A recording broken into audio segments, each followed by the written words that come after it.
क्षत्रिय कुळवाडी पुरुषाला सिंहासनाधीश्वर राजाधिराज श्रीमंत श्री श्री श्री महाराज की जय। जय भवानी, जय शिवाजी, हर हर महादेव।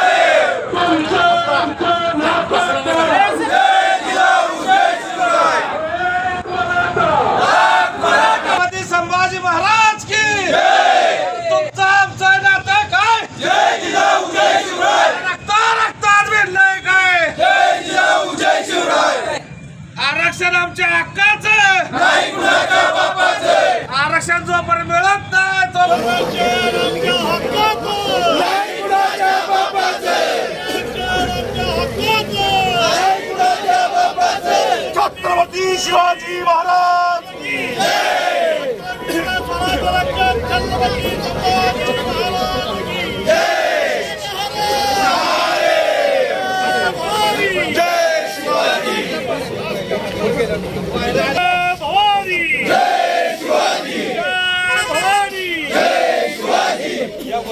छत्रपती शिवाजी महाराज पाटील तुम आगे बढ़ो, हम तुम्हारे साथ हैं।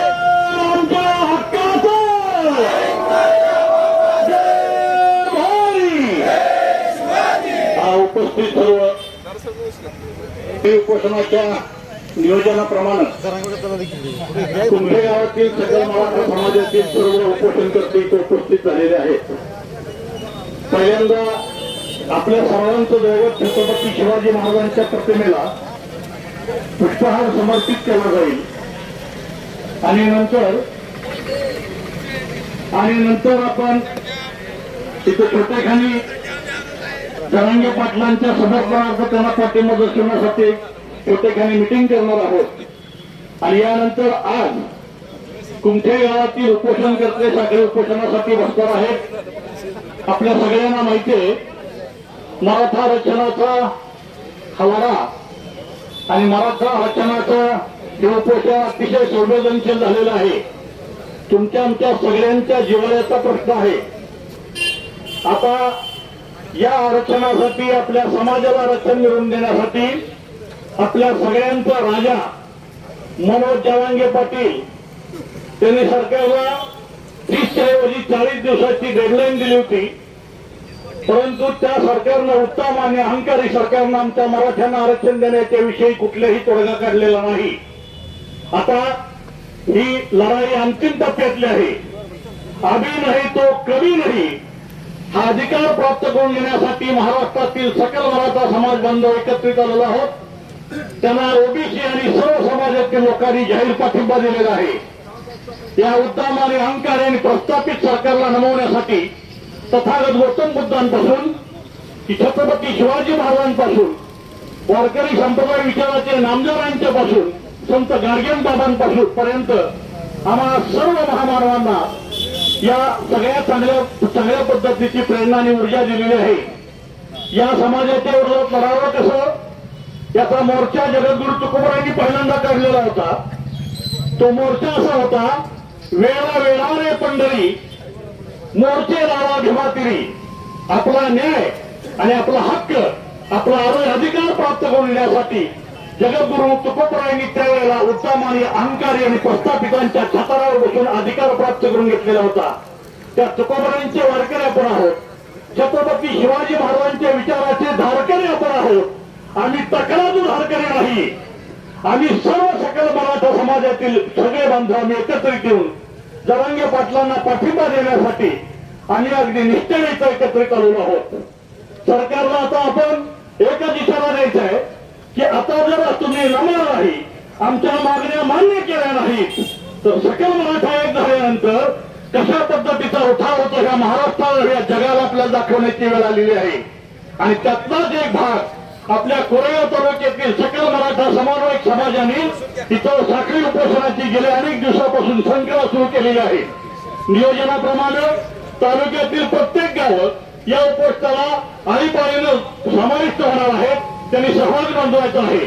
आज आमच्या कुमठेगावचा हा उपोषणकर्त्यांचा हा बाईक रॅलीचा हा मेळावा इथं उपस्थित झालेला आहे. त्याचबरोबर चंतेरी गावातील कार्यकर्ते एकत्रित आलेलो आहोत. आम्ही सर्व एक आहोत. ही वेळ आहे, ही दाखवण्याची वेळ आहे. छत्रपती शिवाजी महाराजांचा हा महाराष्ट्र आहे. छत्रपती संभाजी महाराजांचा हा महाराष्ट्र आहे. जगद्गुरु तुकोबारायांची ही मायभूमी आहे. संत शिरोमणी नामदेवांची ही मायभूमी आहे की ज्यांनी आम्हाला विचाराची एक फार मोठी शिजोरी दिलेली आहे.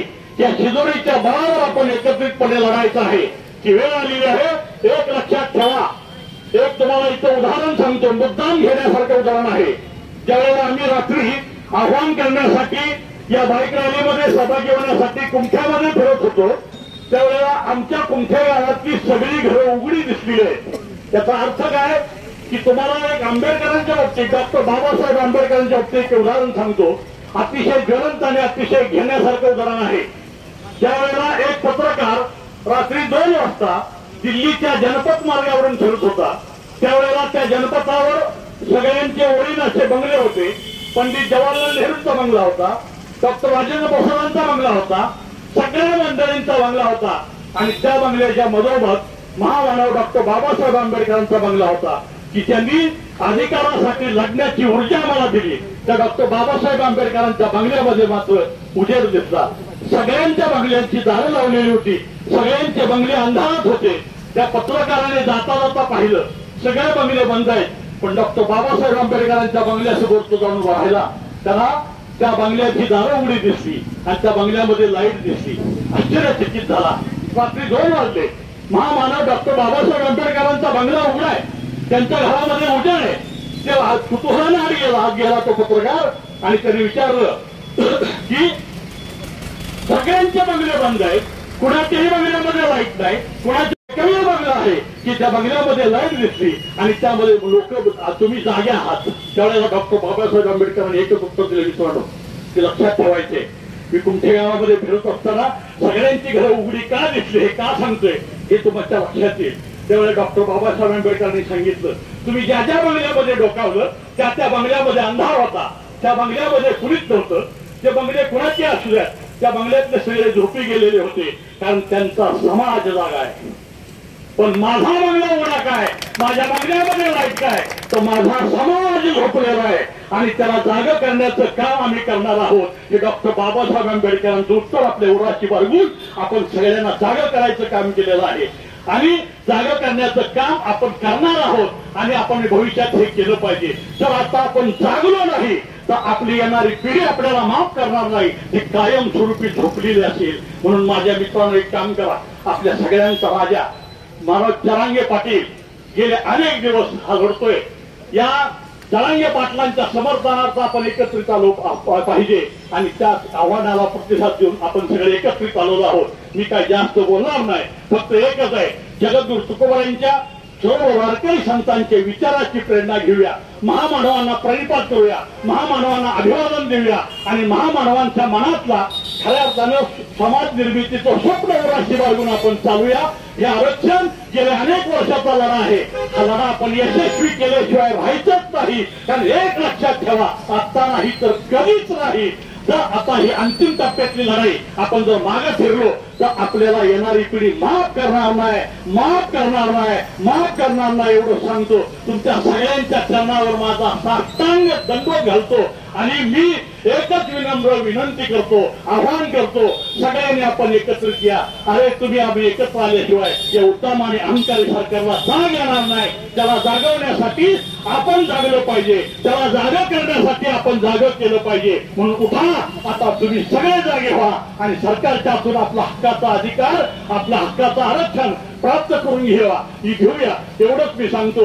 या उपोषणकर्त्याला सर्व कोरेगाव तालुक्यातील मराठा समाज समन्वयकांना मी जाहीर सांगतो की आमचं गाव हे क्रांतिकारी गाव आहे आणि या गावाने निर्णय घेतला तर निश्चितपणे हा संदेश संपूर्ण महाराष्ट्रामध्ये जातो. अशा पद्धतीची आमची प्रेरणा आहे. क्रांतिगिरांची भूमी आहे, या भूमीमध्ये आम्ही जन्माला आलेलो आहोत. या भूमीची प्रेरणा घेऊन आम्ही तुमच्या बरोबर आहोत. कोरेगाव तालुका मराठा समन्वयक समाजाला एकच तुम्हाला जाहीरपणे इथं सांगू इच्छितो की आम्ही तुमच्या बरोबर आहोत, आम्ही तुमच्या बरोबर आहोत, आम्ही तुमच्या बरोबर आहोत.